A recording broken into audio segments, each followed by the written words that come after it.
こんにちは、ソルキャン TV です。本日なんですけれども、千葉県の袖ヶ浦市というところにある森の牧場オートキャンプ場というところにですね、ソロキャンプにやってきています。で、本日なんですけれども、新しいですね、アイアンギアっていうのを購入しましたので、そちらを使ってですね、ソロキャンプを楽しんでいきたいと思います。それではやっていきましょう。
で今回ですね購入させていただいた、キャンプギアなんですけれども、こちらのフライパンですね、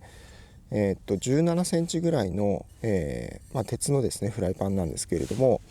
取っ手が取れる、フライパンになります。でこちらなんですけれども、石川県にあるアイアンワークスコルっていうですね、お店の方で、販売されているフライパンになるんですけれども、1枚のですね鉄板というのを、職人がですね叩き上げて作ったフライパンになります。でめちゃくちゃですねかっこいいなと思って、即ですね購入させていただきました。で今日に関しては、こちらを使ってですね、ステーキとか、ちょっと焼いていきたいなと思います。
OK かな。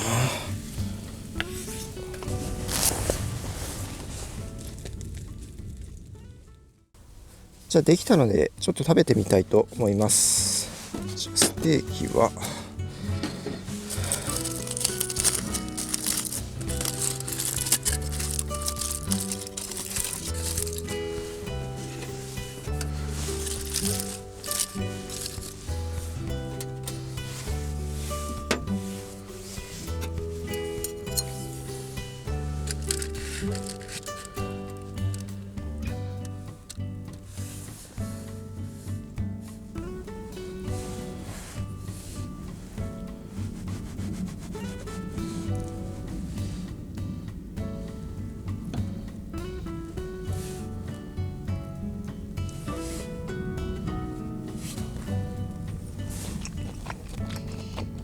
じゃあ、あとガーリックライスも食べてみたいと思います。